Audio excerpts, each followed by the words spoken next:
नमस्कार स्टूडेंट। आज की आपकी इस क्लास में आप सभी का स्वागत है। आज हम अभी तक जो हमने रदरफोर्ड का परमाणु मॉडल और जे थॉमसन का परमाणु मॉडल पढ़ लिया था।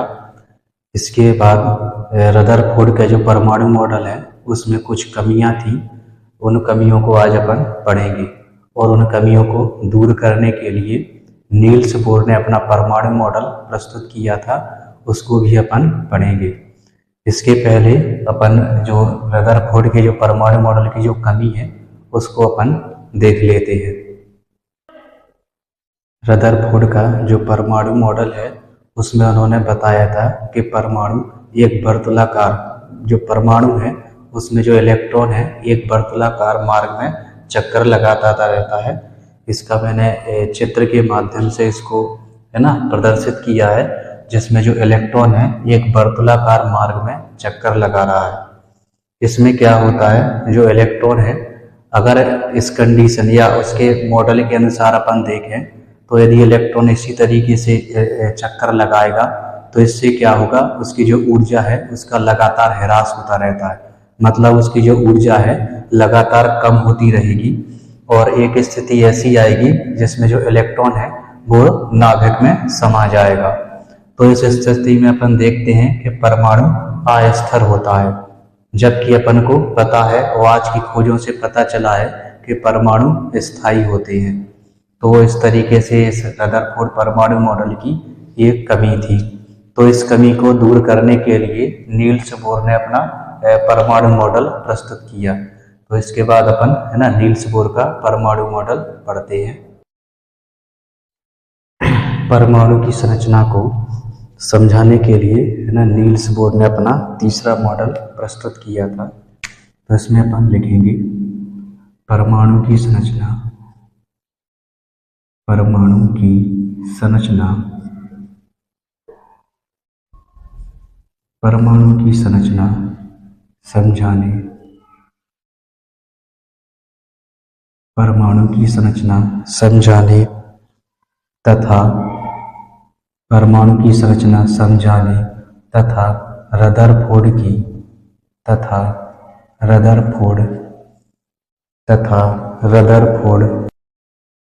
परमाणु की संरचना समझाने तथा रदरफोर्ड के परमाणु मॉडल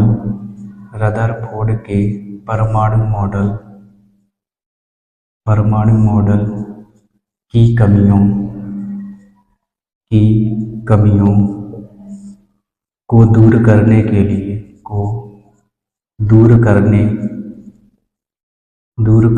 के लिए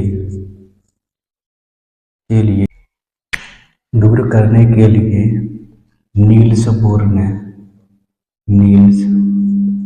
सन 1913 में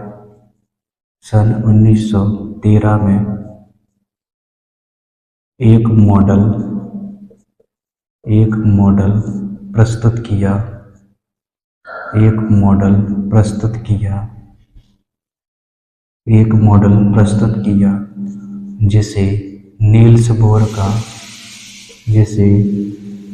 बोर का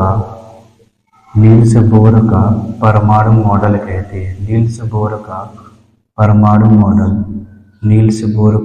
परमाणु मॉडल कहते हैं, जिसे नील्स बोर का परमाणु मॉडल कहते हैं। परमाणु की संरचना समझाने तथा रदरफोर्ड के परमाणु मॉडल की कमियों को दूर करने के लिए नील्स बोर ने सन 1913 में एक मॉडल प्रस्तुत किया था, जिसे नील्स बोर का परमाणु मॉडल कहते हैं।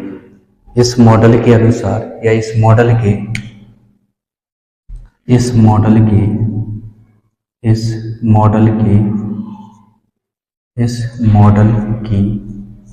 निम्न अवधारणाएं थी। इस मॉडल की निम्न अवधारणाएं थी।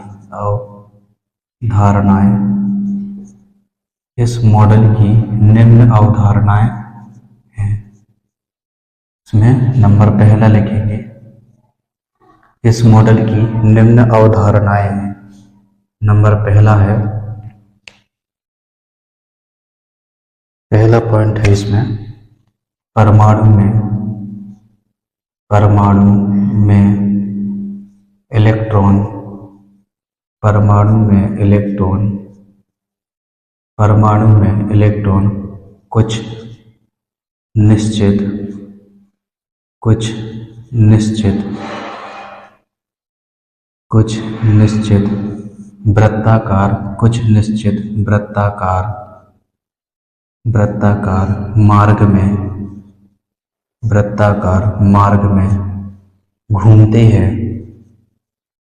वृत्ताकार मार्ग में घूमते हैं, जिन्हें इलेक्ट्रॉन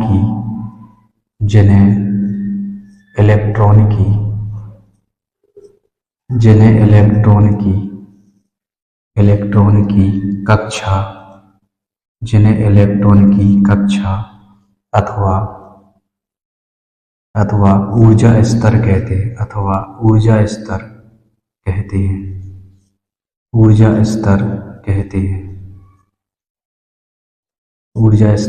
कहते हैं, इसके बाद दूसरा पॉइंट है,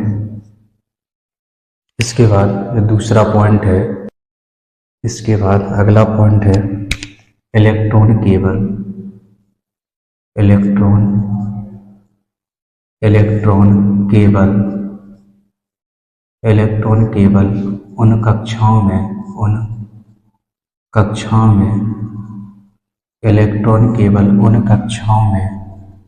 उन कक्षाओं में घूमते हैं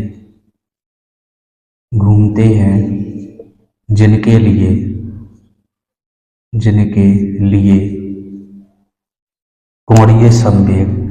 लिए कोणीय संवेग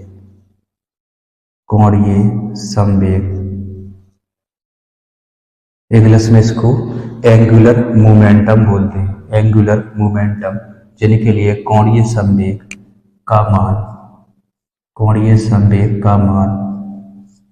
h/2π होता है, h/2π का सरल गुणक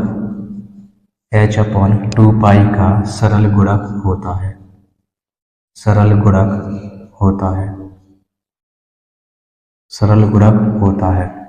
ये वाला जो पॉइंट है, ये उन्होंने प्लांक ने एक क्वांटम सिद्धांत दिया था, उसके आधार पर उन्होंने अपना ये मॉडल प्रस्तुत किया था। तो प्लांक का जो क्वांटम सिद्धांत है वो अपन नेक्स्ट है जो अगली क्लास होगी उसमें अपन है ना प्लांक का क्वांटम सिद्धांत भी पढ़ेंगे।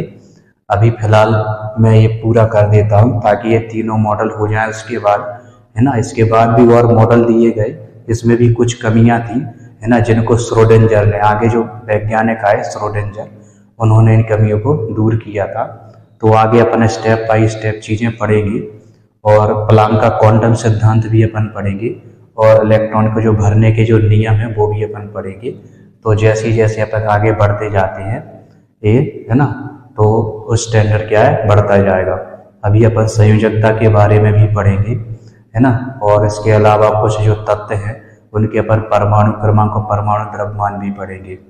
और इसके बाद संयोजकता का भी टॉपिक, जो मेन टॉपिक है वो संयोजकता का है, वो भी अपन पढ़ेंगे है ना। तो ये दूसरा पॉइंट है, ये मैक्स का जो प्लांक का जो क्वांटम सिद्धांत है उसके आधार पर है।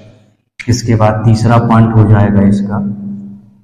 इसके बाद जो तीसरा पॉइंट है, इसके बाद अगला पॉइंट है परमाणु में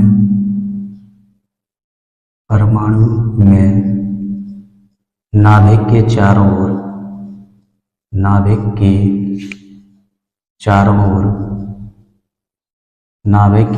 ओर जो कक्षाएं चारों ओर जो कक्षाएं होती हैं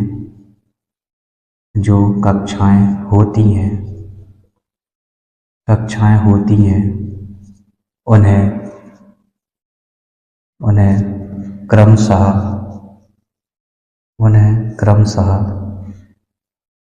1 2 3 4 इसके आगे भी अपन और बढ़ा सकते हैं, या K L एम एन, और इसके आगे भी कक्षाएं हो सकती हैं। के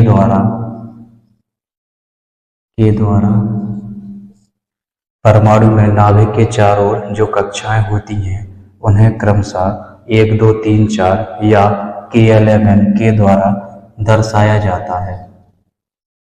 के द्वारा दर्शाया जाता है। के द्वारा दर्शाया जाता है। इसके बाद नेक्स्ट पॉइंट है, इसमें जो सबसे निम्नतम कक्षा होती है, निकट की जो कक्षा होती है वो पहली होती है। अभी अपन इसका चित्र भी बनाएंगे, है ना, इसका डायग्राम बनाएंगे, तो ये जितने भी जो पॉइंट हैं वो सारे आपके क्लियर हो जाएंगे। इसके बाद अपन जो नेक्स्ट पॉइंट देखते हैं कि परमाणु में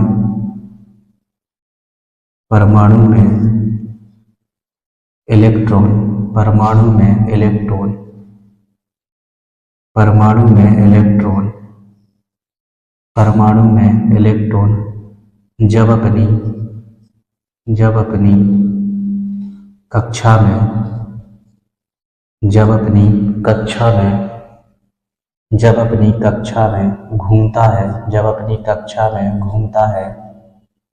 जब अपनी कक्षा में घूमता है तो उसकी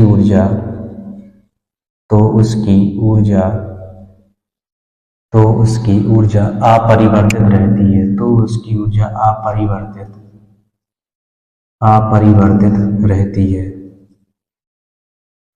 ऊर्जा अपरिवर्तित रहती है।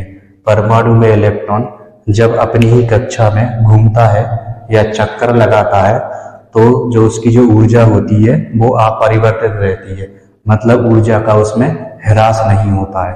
लेकिन रदरफोर्ड ने बताया था कि वर्तुलाकार मार्ग में चक्कर लगाता है जिससे उसकी जो एनर्जी है वो लगातार कम होती रहती है। लेकिन उन्होंने बताया कि इसमें ऐसा कुछ नहीं होता है। इसमें जब वो अपनी कक्षा में होता है इलेक्ट्रॉन तो ऊर्जा का ह्रास नहीं करता है, लेकिन जब वो निम्न ऊर्जा स्तर से उच्च ऊर्जा स्तर में जाता है और या उच्च ऊर्जा स्तर से निम्न ऊर्जा स्तर में आता है तो उस कंडीशन में वो ऊर्जा का उत्सर्जन और अवशोषण करता है। तो इसको अपन नेक्स्ट पॉइंट में देखते हैं। नेक्स्ट जो पॉइंट है इसको मैं इरेज कर देता हूँ, है ना, ऊपर वाला, ऊपर अपन और आगे के पॉइंट लिखेंगे। मैं इसको साफ कर देता हूँ। जब इलेक्ट्रॉन परमाणु में जब इलेक्ट्रॉन परमाणु में जब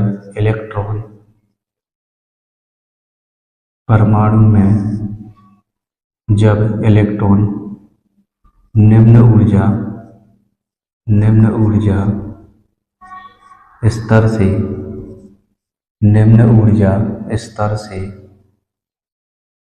उच्च ऊर्जा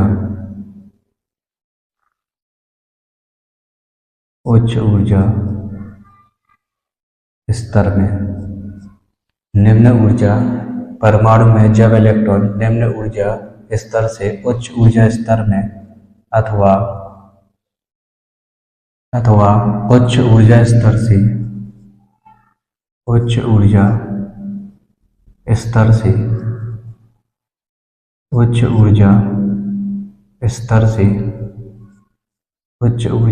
से निम्न ऊर्जा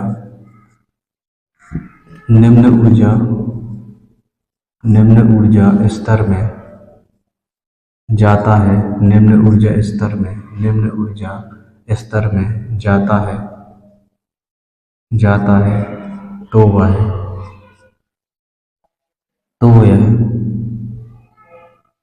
तो यह ऊर्जा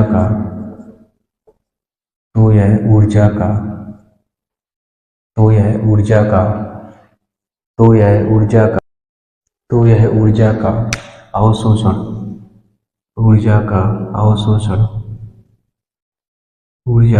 अवशोषण अथवा उत्सर्जन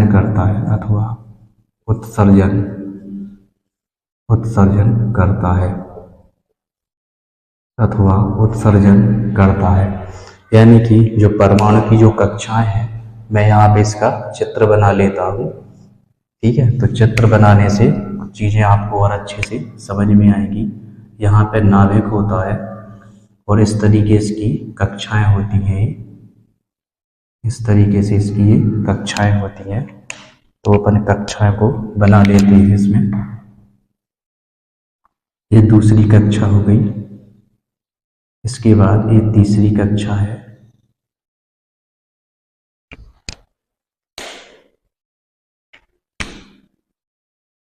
इस तरीके से अपन को 4 कक्षाएं बना। और भी कक्षाएं होती हैं लेकिन अभी केवल अपन 4 कक्षाएं ही बना लेते हैं, जिनमें से ये पहली कक्षा, ये दूसरी, ये तीसरी और ये चौथी, जिनको क्रमशः इसको K, इसको L, इसको M और इसको N से प्रदर्शित करते हैं।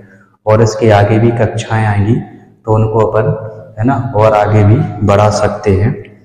ठीक है ना, तो इसको अपन 1, 2, 3, 4 और या फिर K11 से प्रदर्शित करेंगे।